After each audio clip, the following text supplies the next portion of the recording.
In this episode, we're diving into nature grounding, specifically how connecting with these ancient witnesses, with trees and the earth, affect our bodies and our layers of consciousness.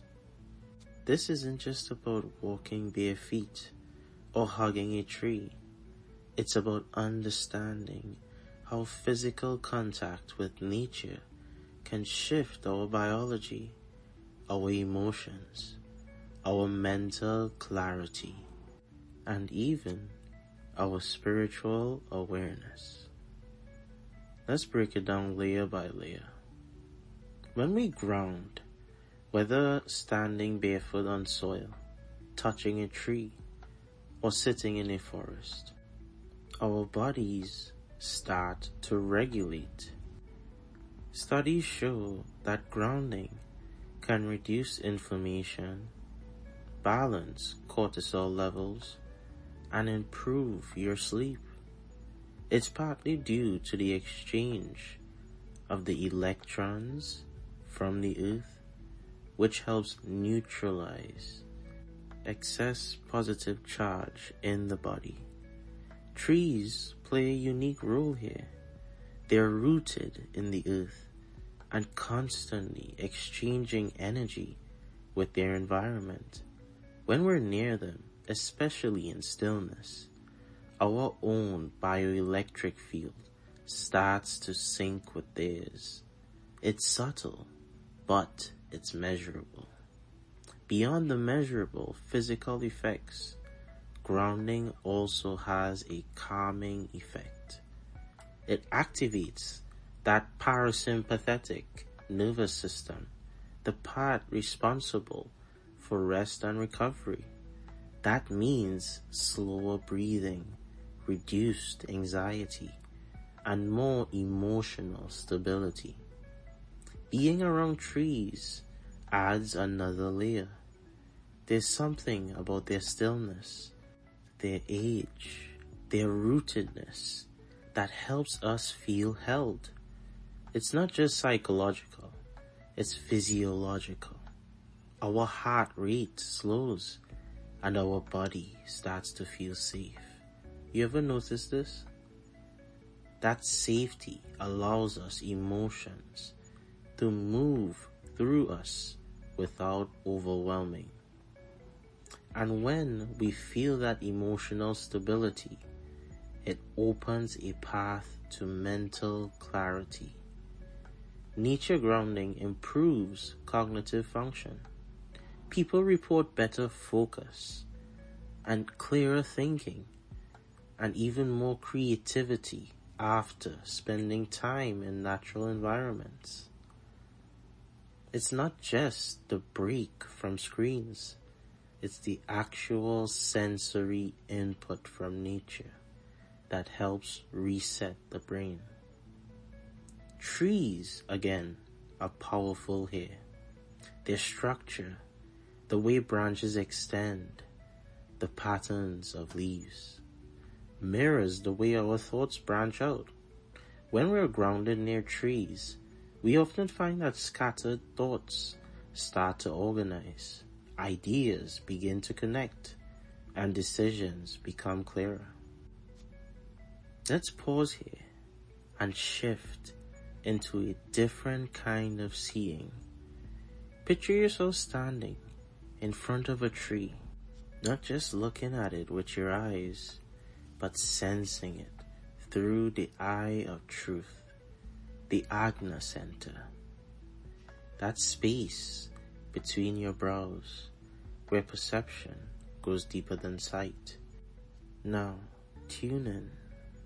You're not seeing bark and branches. You're noticing the lines of energy, like a netting, subtle and alive, running through the trunk, the limbs, the roots.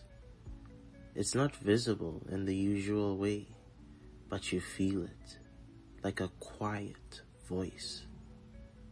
You sense movement, not just the wind in the leaves, but the life inside the tree.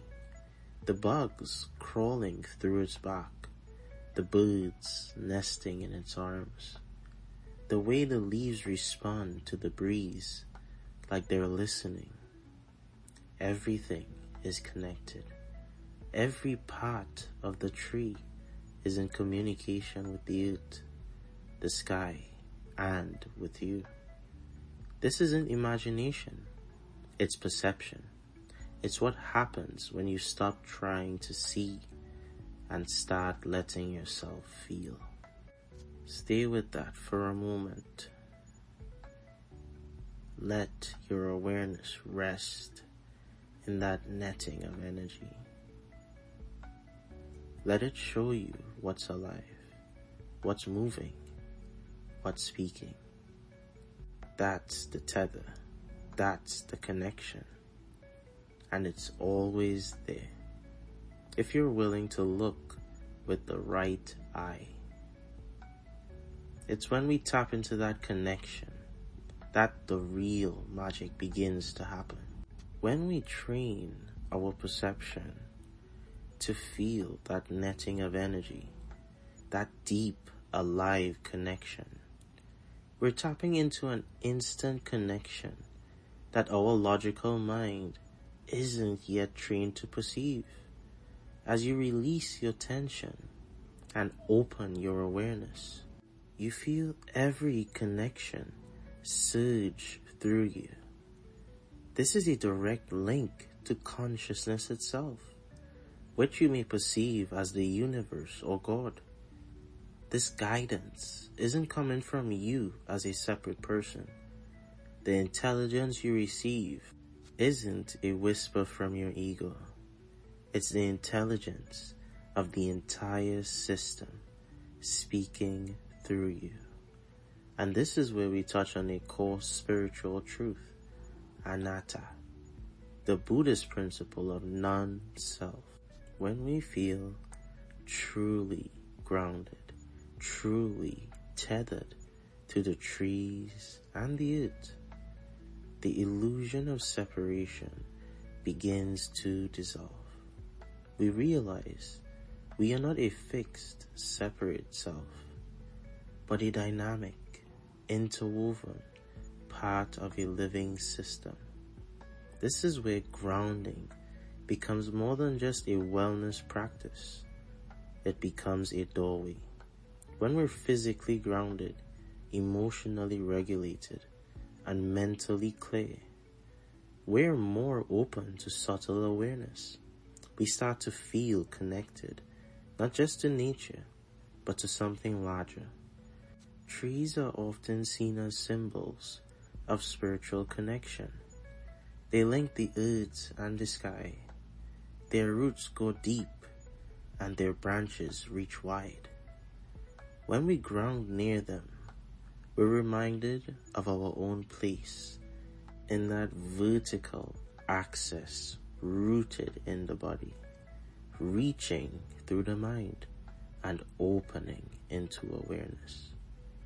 So grounding isn't just a physical act, it's a tether, a way to align the layers of our being, body, emotion, mind, and spirit. And trees aren't just a background, they're active participants in that process. If you've been feeling scattered, disconnected, or overwhelmed, try this. Go outside, find a tree, and just be with it. Don't just be present, touch the bark and listen in. No agenda, no technique, just pure stillness. And let that stillness be a mirror, and let your own self reflect through it. This is the grounding of yourself. This is another access point to consciousness. In your spiritual journey, take it as a practice, with no rush and no end, It's a journey. This is your Formless Guide, signing off.